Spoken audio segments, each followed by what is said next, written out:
Yun yung estero. Yan yung estero. Diyan yung shortcut na sinasabi nila. Yun o.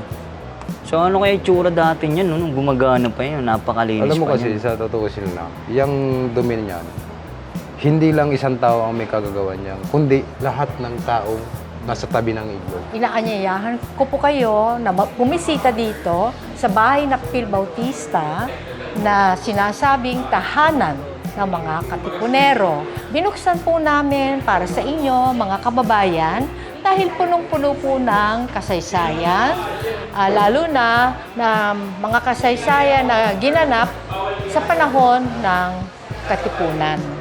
Ang bahay na ito po ay 1914. So, ginawa.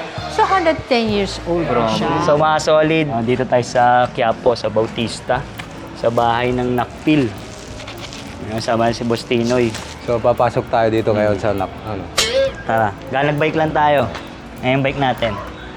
Tara, ayun si Boss. Bossing! So, pagpasok pa lang, no, Boss Tinoy? Makikita mo na dito yung mga... Mag-ano muna tayo, log-in. Yan, kasi meron ditong tour. coordination. Kaya, pero tong vlog namin, na-tour na kami. Kasi bawal nga daw na... Hindi naman bawal kasi wala nang saysay pag na-vlog natin yung kung paano nila tinur yun. Kaya punta na lang kayo dito para ma-feel nyo rin yung tour. Okay na, no? Mga isang oras din. Mga isang oras. Mga isang oras din yung tour. So dito, kung paano tayo tinuro, tour, ganun din ang gagawin natin. So dito tayo nag-umpisa itong mga paint, itong mga print. Yung history ng Quiapo. Ayan. So nandito tayo sa Quiapo ito yung mapa niya. So makikita natin yung halaman niya. Ito daw yung Quiapo. Quiapo. Yan yung halaman dito talaga yun. Para siyang water lily. So wala naman siya. So ngayon wala tayong nakitang ganyang halaman. Sa malinis lang daw. Sa malinis na siyang So ito yung mga tinatawag na yung La Cuenta. Ito yung merong Yan yung palabok. Sabay tabi ng fish port. Yan. Yan yung bagsakan ng mga isda, mga sariwang Dati. mga noong panahon. Ano So ito ang dating unang itsura ng Quiapo. ng Quiapo. Ayan. Kasi ito, yung nasa reno, no? Replica lang. Ginawa yan daw dito, no? So yan yung tinatawag na Black Black Nazareno. Dito Pero, daw, no? Ano na siya? Dito, no? Hindi na siya yung original. So ito yung tinatawag nila dati na para siyang bodega. Ang tawag doon sa Kastila, yung parang lagayan lang siya ng kalesa. Kalesa, yung parang garahe. Garahe, yung tinatawag nating yung sa kabayo bagay, yung kwadra. Yun. Tapos dito naman yung estero. Dati daw may daw dito, no? Daanan. So makikita nyo naman yung mga dating mga design dito ng mga formation niya. At makikita mo rin yung layout ng kanyang kapaligiran. So makikita mo yung mga sinaunang kahoy. So nakikita nyo yan ngayon, may mga kalat kasi under repair siya. At So ito, makikita yung mga bintana. Ayun. At makikita mo rin yung pagkakasoleras ng kanilang napakasinsin, niya sa materyales. Grabe, no? Makikita mong matibay. Ang Tsaka capacity pala niyan, inaabot ng mga 100 person. Lagpas. Ito po. So makikita mo naman yung sinaunang kahoy. At sinaunang tao. So ito nga pala yung mga kanilang kung katibayan, parang ranking. Patch nila. So tara, kita tayo.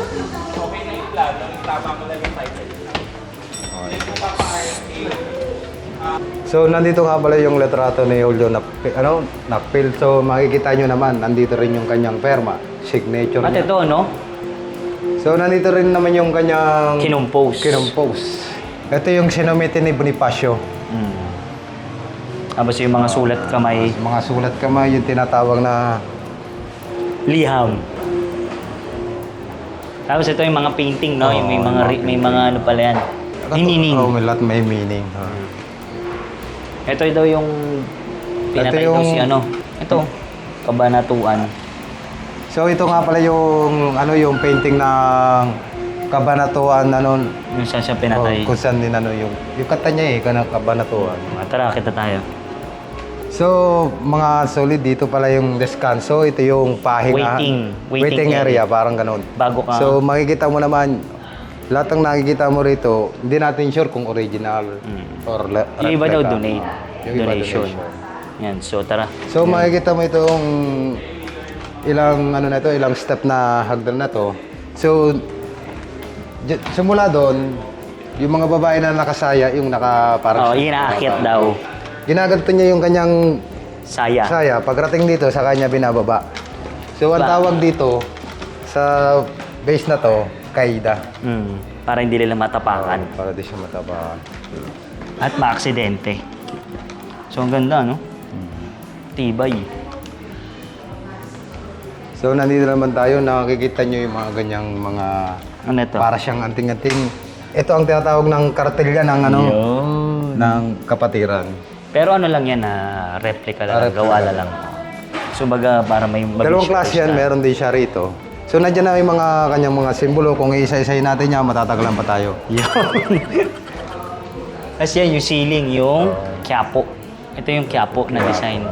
Yung parang water Yung lily. pinaka-ano niya. Yung mga butas na yan. Ang dami-tawag Quiapo dyan. plan. Oo. Yung labasan ng hangin. So, dito naman tayo sa may kwarto na to. So, papasok tayo ngayon dito sa may KKK. Sampung aral. So, ito na yun, no? Ito daw yun sa pawikan.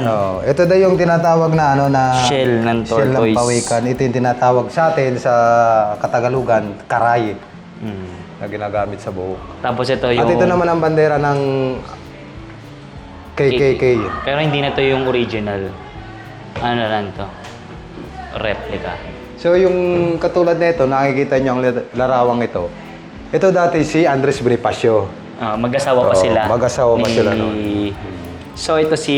Yan si Gregoria. Yan. Yung sa kung nickname niya, Oriang. Ayun. Si, Tapos, dati yung asawa ni Bonifacio Nung namatay. Nung namatay. Nag-asawa After sila. 1 year na naging asawa niya. Nakpil. So nandito din tayo yung ang revolusyon. Ayan. Yung ano daw to? Yung revolusyonaryo. Nung sila pa ni Andres Bonifacio. Siya yung mga nagtatago ng mga katibayan, yung mga Kasulatan. tinatawag na mga dokumento, yung mga plano ng... Sabihin, ito, dali mo to sa ganito. Parang ingat yaman sa madaling sabi. Ayun. Yan. Ito yung mga sulat ni ni Gregoria, ni Oriang. Oriang.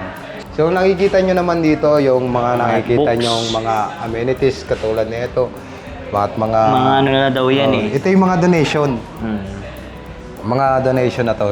Yung iba original, yung iba Donation. donation na lang. Tapos ito, pwede naman daw siyang upuan. Ito, Upuan pwede natin, niyang boss. upuan naman. Para ma-feel naman natin. So, dating nagtsatsaa dito si Ramel at si Tinoy. So, Ang lamig, no? iba yung ano niya. Yung sa pakaramdam mo, parang feel at home. Ayun. Tsaka presko. Itong mga ano na to, mga table na to, so mga donation lang to. Ito lang ang pinaka-original dito. Ito. At sa mga nakikita nyo dito, mga Painting. Ano so, daw yan eh? yun yung tinatawag na pwede nilang ibenta pang ano, Yung mga artists, mga pabenta. artist. Yung donate nila, kung ibebenta, di sa kanila lang. Pero dito daw i-display. Di-display. Yan, ito naman. Yung lamesa, dito daw ito eh. Tapos ito, yung original, no? Oo. Mga boss. So, anong ginagamit, boss Tinoy, na ink dyan? Ang ginagamit dito ng ink, yung dugo ng pusit, yun yung tatala. Katulad yung kayo si Rizal, baga nakita natin na dugo, nawalan siya ng ink. Dugo ginamit niya, di ba? Dugo. So ito yung komedor na tinatawag. Komedor. Naka 24-seater ito, so... Tapos dito naman yung Ito naman yung... Kwarto. So lahat ng ano dito, lahat ng nakikita mo dito, katulad dito, mga rebulto na ito, ito yung mga... gawa na lang daw dito to eh. Gawa na Pero lang ito dito original yan. daw So, talaga na ano, ito yung kama. kwarto ito yung kama ni Nakpil. Nakpil sa madaling sabi papag. Ayun. Pero sila yung mayaman. Oo. Kaya nakakama. So may kita mo yung original na salamin, no? Yung merong ganyan, no? May naka-engraved. Oo, hindi. Yung kala mo double glass. Ay, para No? siya. Ay, tinatawag lang. May tawag dito eh. Comment down below na lang sa mga nakakalam. So sa mga hindi pa nakakapunta dyan, available po ito. Opo. Every Saturday. Oh, 9 a.m. 9 Pero a.m. sa ngayon daw, maraming sarado. Kasi nire-repair.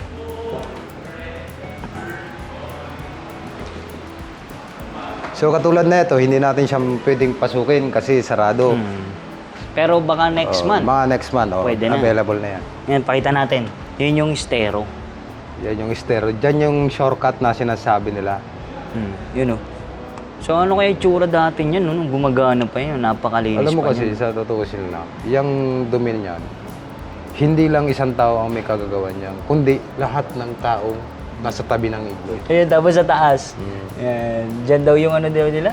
Yung terrace, ay parang ano yung garden. Yun, yung garden. Ang ganda ng gano'n, tinan mo. Ang galing, no? Kaya original kaya ito dyan, no? O nilagay lang, yung lababo niya. hindi. Wala, ay direkto sa baba eh. Ano yun siya, local. Ay, Baka kung nila, saan ito. hindi, ano na, hindi local, ano? Hindi siya. Modern. Modern yan, hindi yung ano. Para rekta sa baba na. Yung mga solid ngayon, nandito tayo sa Bautista Street sa Quiapo, Manila. Kasama natin si Ma'am Bobby, isa sa may-ari ng bahay ng Nakpil, Bautista. Invite nyo naman po sila dito. Magandang araw sa inyong lahat. Inaanyayahan ko po kayo na bumisita dito sa bahay ng Nakpil Bautista na sinasabing tahanan ng mga katipunero. Ano naman ang kaugnayan ko? Bakit ako nandito? Ako po ay apo ni Gregoria de Jesus at ni Julio Nakpil. Maganda po ang kasaysayan ng bahay na ito. Meron po siyang architectural importance at historical importance. Ngayon, ang bahay po na talaga pong tinirahan ng mga Nakpil Bautista, ngayon po sa araw mga ating kasulukuyang panahon, binuksan po namin para sa inyo, mga kababayan, dahil punong-puno po ng kasaysayan, lalo na mga kasaysayan na ginanap sa panahon ng Katipunan. Kaya po naging tahanan po dito, tahanan po, hindi po meeting place, tahanan, dito ho nanirahan ang magkapatid na Julio at ang kapatid niyang unang miyembro ng La Liga Filipina. Tapos nga, tapos po nung revolusyon natin, si Julio po na pangasawa niya, ang widow ni Andres Bonifacio, si Gregoria de Jesus, dito po sila nanirahan kasama yung mga magkakapatid na Nakpil. 6 po yung anak nila. Ako po ay anak ng pinakabunsong babaeng kapatid ni Gregoria at ni Julio. Mga ilang generation na po kayo? Second Second generation po. Yung bahay daw. Ang bahay po ay, ito pong sa estilo na ito, ang bahay na ito po ay 1914. So, ginawa. So, 110 years old na siya. unsing dekada. Opo. Grabe. Kung makakapagsalita ang bahay na ito, marami siyang ikukwento. Ang history natin, Kwarto, may istorya. may istorya. So, lahat po kayong interesado sa historyang marangal at historya ng ating kalayaan at independensya, maikukwento po namin yung parte po ng mga natirahan dito, mga Nakpil, mga tunay ng mga katipunero. Bukas po kami tuwing Sabado from 9:30, alas 9:30 ng umaga hanggang alas 4 ng hapon. Meron po kami mga tour na yung pong ang 80 pesos kada tao, yun po ang wag ninyong sabihing fee. Sabihin na lang po natin, donasyon. Para sa maintenance. Para sa maintenance, dahil malaki po, binabayaran natin ng tubig, Kuryente, kuryente, yan, at yung saka mga yung nagbabantay po. Naglilinis. Opo. Pwede naman kayo po magrenta ng mga kwarto, pero kailangan may reservation ahead of time. Mga grupo ng estudyante, pwede po. Pero magre-reserve din ahead of time para po hindi magpatong-patong, hindi namin kayo masaservisyohan kung wala pong tamang reservasyon. So, pag sa mga inquiries po, sa Facebook page na lang. Ayun. Meron po kaming Facebook page. Pwede kayo mag-messenger doon. Ang pangalan po ng Facebook page namin ay Bahay Nakpil Bautista, Tahanan ng mga Katipunero. Lalagay din natin sa description yung kanyang contact number. So, ibig sabihin po, sa tagal namin na henerasyon, kayo na lang po talaga ang mismong natitirang kamag-anakan niya? Marami pa pa. kami. Siya lang ang... By generation yan, ipinapasa-pasa. Talaga pong dedicated kami magpamilya na ma-maintain. Kaya po nagpapasalamat po kami kung sino po yung nagpo-fondo na mga ngayon yung pinakamalaki pong pag-repair sa bahay. Mahal na mahal po nila ang bahay. Kaya po sila nagbigay po ng donasyon para magawa ang bubong at saka ma-rehabilitate po yung tinatawag na firewall. Dahil nakita ninyo bahay na kahoy, matanda na, high fire risk. Yon. So, ngayon po, under repair po siya. Kaumpisa po ang pag-repair. Gaano po katagal po kaya matatapos Mga siya? 2 months po. Yung 2 months. Kaya po pag paumanhin ninyo, may 2 at 3 kwarto, pati na rin ang kusina, off-limits. na meron tayong construction, ay isasara natin. Ngunit yung mga ibang kwarto naman po, open. Mayroon kaming, for safety and security, hanggang matapos po. So, pwede pa rin kayo palang pumunta dito. Pwede pa rin po, yun lang, Saturdays lang po. Yan. So, open to public po ito, ah. Yan. Open to public po.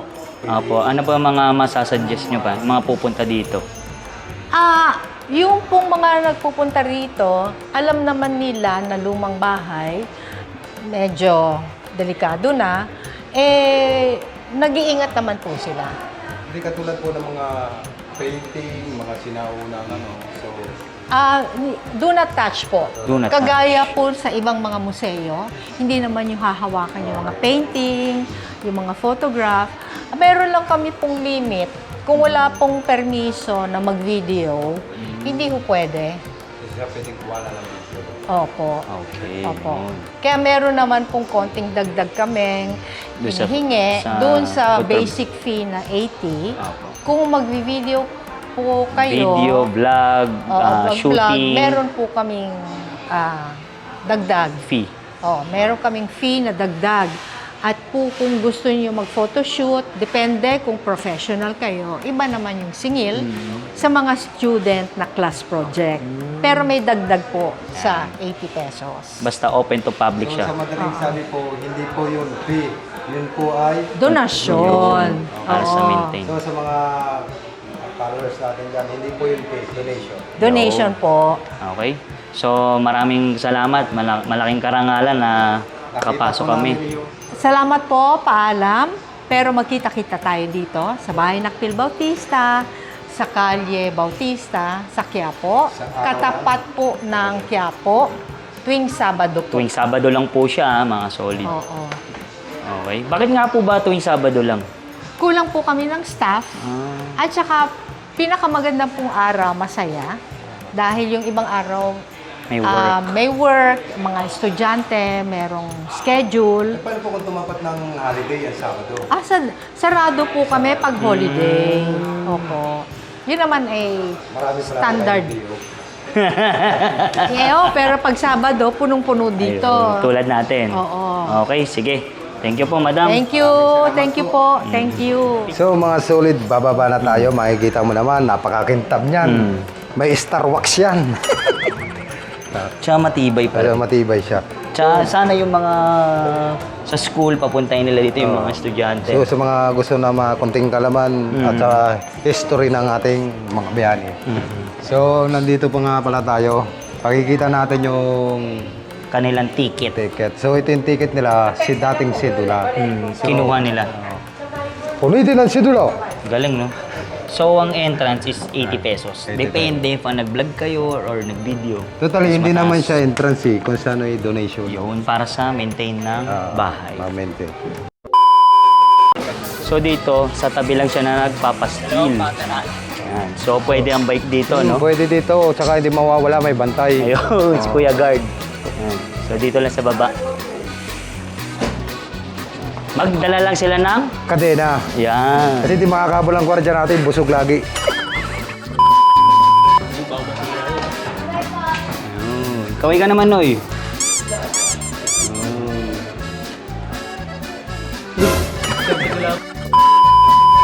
Ayun yung police station. Ito yung na-police.